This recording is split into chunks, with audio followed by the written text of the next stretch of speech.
I was sitting in the data van, right? And I'm using Excel spreadsheets to track all the job. And there's all these different screens and everything just felt so old. And then I remember hearing about what Cold War was doing with SmartPad and seeing how they're connecting everything and standardizing. And, they got these nice screens you can look at on site and on your phone now and everything. And I was like, this is a cool direction that this is heading. And I want to learn more about what is this company Cold War doing with this. I was blown away. Didn't know you were a West Coast kid.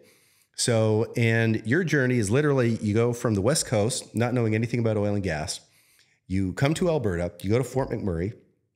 Yeah. You then go to SAIT in Calgary, Montana Tech, Houston, back to working for a company that was founded in Calgary. So where did you get your start with Montana Tech?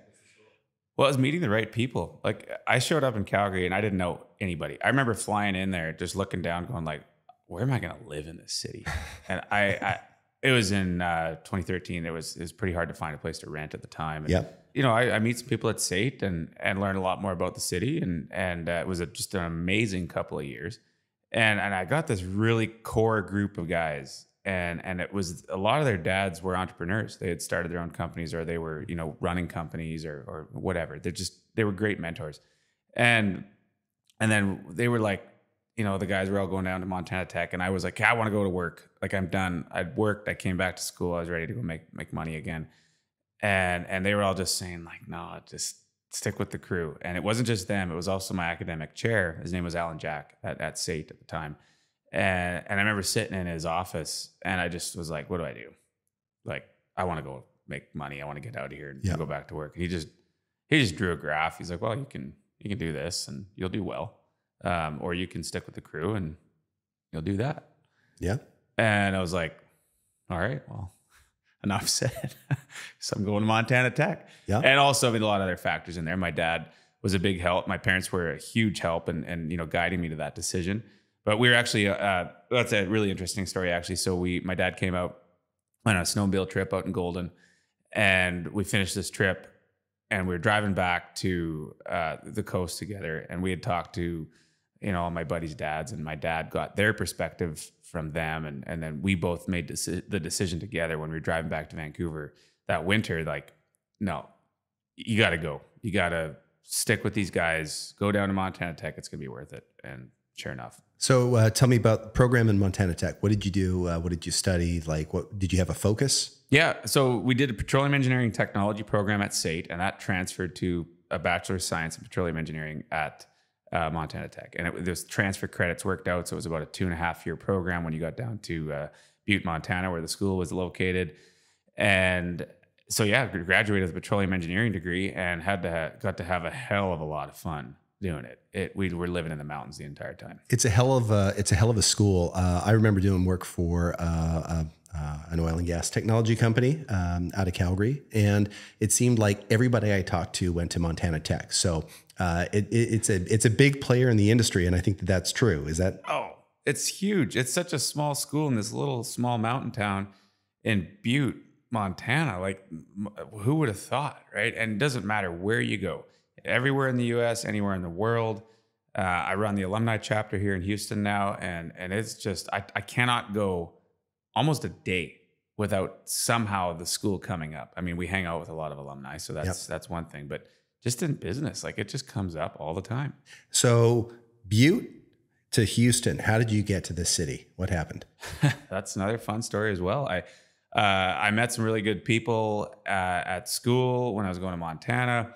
And I got involved in the student club, and I came down to, it was called the SPE student chapter. And, as part of that, we went down to this conference in Houston, the ATCE conference.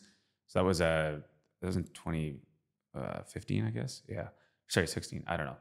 I'm losing track already. Yeah. Anyway, showed up in Houston and went to this conference. And right before we left, there was this RSVP to this alumni thing here. And I was like, oh, obviously we'll just go check it out. Went to this alumni event, met some really great people there, and they helped shape my career. And those are still my mentors to this date. And when I graduated, there was a job opportunity waiting for me because of the people that I'd met along the way. So what was the first job out of Montana Tech? It was frac consulting, just sitting out in the data van and learning how to call fracs. Yep. I had a background in various types of labor jobs, and this was my first entrance to, running the job and learning how to be the decision maker out there and communicating with the completion engineers in Houston and kind of being their extension in the field. Sure gives awesome. you some amazing experience though, being with a company like Cold Bore. Like that's, I feel like that's a huge, asset. I lean on it every day. So after that though, didn't you end up working for a sand company or Yeah. So this frac consulting company, it was called Stratagen. It was a business of a parent company called Carbo Ceramics. And I was in the field for a while.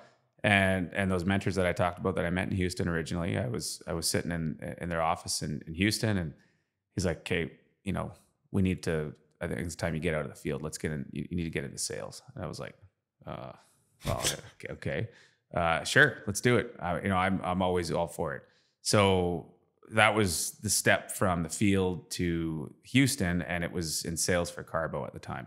So yeah, it was sand and specialty ceramic proppants and a lot of really hard things to sell. And that was my entrance into Houston, and I just built off of that. It was awesome. So how do you end up meeting? Did you meet Brett before joining Cold Bore? Yeah, I did. So do you remember how you met Brett? Yeah, a buddy of mine in Calgary kept saying you should pay attention to Cold Bore technology, and I'm in frac, and so I started doing that, and I actually found Brett's podcast. I think was the first thing he came down to Houston. I don't know what year it was, but he did a huge amount of podcasts here with the Digital Wildcatters and some of these other guys, and I started listening to the story, and I was like, this is cool. Like I'd like to meet Brett. And I just did what I always do, figure out a way to connect. And I think we connected on LinkedIn, and Daphne set up a lunch for us at Cactus Club downtown Calgary. And he showed up with a couple other guys, and we just had this awesome lunch, just talking about productive stuff.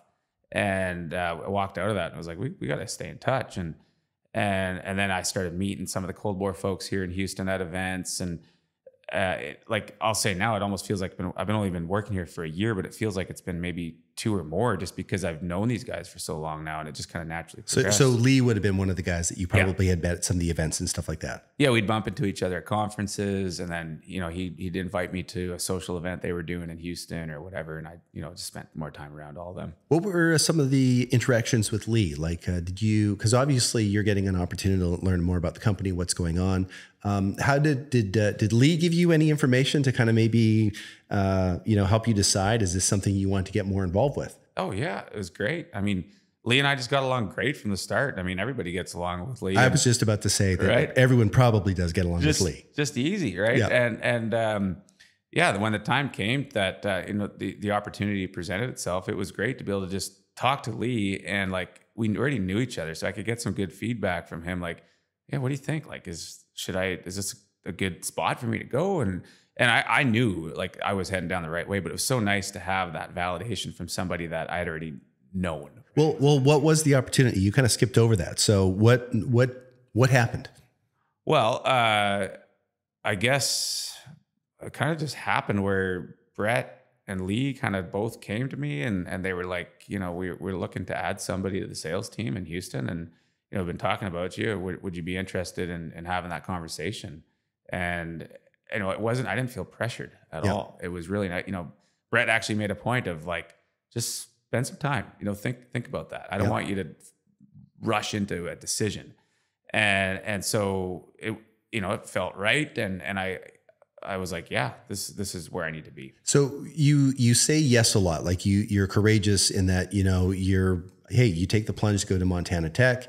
You take the plunge to, take the job. Sorry, what was the parent company again? Oh, Stratagen. Yeah. So, you've been advancing your career. You haven't been shy about saying yes, but was there something about what was going on with Cold Bore that had you kind of excited?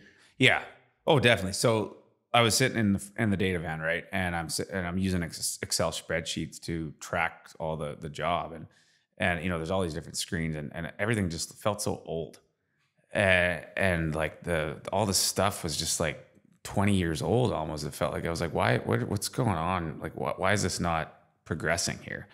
And then I remember hearing about what Cold Bore was doing with SmartPad and seeing how they're connecting everything and standardizing. And, they got these nice screens you can look at on site and on your phone now and everything. And I was like, this is a cool direction that this is heading. And I want to learn more about what is this company Cold Bore doing with this, right? And it was exciting. And it was not just that, but it was the people behind it, where I was like, I'm Canadian and Cold Bore is founded in Calgary. And I was like, well, I know a lot of cool, not to be biased, but a lot of cool stuff comes out of Calgary, and these guys ought to be onto something. It's kind of a hell of a full circle, from SAIT, Montana Tech, come down to Houston and, end up working for a company from Calgary. Yeah. But, aside from all the cool things, technology and all that type of stuff, and the data and the screens and all the value that, customers are gaining from SmartPad, talk a little bit about what's been your interaction just with the team. Cause I think it's about 130 people. It's, it's not a small company. No. It's not a startup, but what has been your interaction with the team? It's been awesome. Like, it's cool to be, we were actually just talking about this earlier today too. Like, it's a tech company here. We're here at the Houston Tech House right now, but you go out and visit the field and it's a service company, right? And then I was actually just in Calgary for the first time. I was doing my green card. I couldn't travel for a while. Anyways, I finally got to Calgary for the first time since I've been working for Cold Bore. Yeah. And I see the office there, and there's a team of developers, and there's the hardware aspect of things, and there's so many moving parts of this business that make it work. And everybody is very collaborative and just, excited about where this is going. And everybody just works together. And it's a very fast-paced environment, like agile environment to be in, right? Everybody has to be ready to go all the time. Yeah. And learn, react from the industry, build, grow, develop, just do all the things that are necessary to make this happen. And it's a hard thing what the problem that Cold Bore is solving, like the data quality problem and completions, is hard. It's very hard to do it right. And to see how well this company has learned how to put the right people in place in the field and every other part of the business to make it work, has been remarkable to watch and be a part of. And, I don't know. I could go on and on about that. I've had a chance to hear a little bit about, some of the customers, watch some of the Zoom calls and stuff like that, you have customers that are very enthusiastic of when they deploy SmartPad, and it completely changes the game in how they run their operation. And they become your advocates to, other people within the company that they work for, other businesses. Your customers seem to be doing a hell of a lot of business development. Like they're really becoming your advocates. Like, that's got to be a super cool feeling. It's been so cool to watch how passionate they are. We've one of the things that I've been really good at doing, and what I love to be a part of is kind of facilitating that environment for a productive conversation. And Brett's been on a few panels that I've helped set up this year, where we've actually had one of our customers and somebody else from the industry that's involved in that discussion. And just they just have a casual conversation, in front of various types of audiences, and to see how passionate these Cold Bore customers have become about how this is affecting the bottom line of their business is really cool to see. And then how welcoming they are to maybe being a reference, or having a phone call, or even letting maybe in the odd case visiting location or something like that, right? Where we're all, they want to see the industry progress forward, and they're passionate about what Cold Bore has allowed them to do. Yeah. So yeah, very cool. Well, hey, I know one of the things that you're also very passionate about is jumping in the cold plunge here in Houston, and which is a lot of fun. Have you ever had a customer who wanted to do the cold plunge and jumped in? I think so. I think we've had it. I've lost track of how many people jump into that thing. So that happens. You get other people. It's not just you and Brett and me in that thing. Oh, no. We've had a lot of folks jump in there. Yeah. It's just another thing at the tech house that people know is here, right? You walk in, you want to play some games, ping pong, jump in the pool, play games in the backyard, and jump in the cold plunge. I mean, that's what it's here for. What's the thing about the cold plunge that you actually enjoy? Like, because you do it and you're always down. So what is it about the cold plunge that you love? I actually like the mental aspect of it, where like if you just Yeah, when I first started getting in those cold plunges, you know, you're like, oh, you're reacting and you're breathing heavy, and Brett's actually been really good at kind of coaching me through the mental aspect of like, just sit down and tell yourself not to do that, and it's all in your mind. So then I like how there's obviously a ton of benefits, right? I've got some inflammation in my leg and all this stuff that it helps, but I think the mental space that it puts you in. Or it's kind of like what, you know, when you walk into a business meeting or wherever, or whatever the case is, I think you can kind of just relate back to that sometimes and just put yourself in the right mental space to do what you got to do. You know, whether or not it's customers or just, you know, people that you're building relationships with, what do they think of the Houston Tech House? Oh man, everybody loves it. It's so unique. I don't think anyone, we don't know of another environment like this around here, right? There's a lot of stale office space in these big cities, right? And I think everybody likes the refreshing environment of coming in here for whatever it is, some social environment or a meeting or something. And we've really established this as a spot to be in this city. Yeah. So when people from Calgary get a chance to come down to Houston and check out the Tech House, what are the 3 top things that someone from Calgary who's coming for a few days to work in Houston, what are the 3 things that they need to do? Where do they need to go? What do they have to check out? What do they have to see? Well, that's a great question. Over the years, we've put together this thing called the Gies Tour. My last name, Giesbrecht, Gies Tour. And so we're pretty good at telling taking people on the tour around Houston. And, I think that depends on how much time you have, right? Get out and explore the Heights, go check out some cool bars that are nearby here. There's a lot of great restaurants, get some entertainment in at, some live music or whatever. And get on the bike path, ride downtown, maybe go hit, if you're into golf, go check out East River 9, a really awesome little 9-hole course that's up in a new up and coming neighborhood. Go play some pickleball. Apparently, that's a big thing, right? We did that last night, and I probably almost passed out because of the heat. Yeah, well, but it's great exercise, right? Yeah, and 300 calories an hour. Apparently, Brett looked it up last night. Yeah, no, fair enough. If you want, go do some clay shooting or go to the shooting range and do some pistol shooting is always a good time. And just the scene in Houston here, whether you want to get down to the coast, we're going down to Galveston this evening for dinner. It's an hour away, right? Get out on the Gulf Coast, or get up to the Woodlands and go out on Lake Conroe or something like. There's a ton of stuff to do around here. So just all depends how much time you got. I didn't know a lot about Houston. I've only been here probably a few times, and it is not just about oil and gas. There's so much lifestyle. There's so much fun stuff going on. There's so many different people. This is a really fun, cool town. Yeah, and people come here for a purpose, and you feel that, especially in our environment, right? And it's a young, motivated place to be. So. We feel very fortunate to be here, and I met my wife here in Houston Heights, and now I get to come to this tech house every day and do cool things for the completions industry.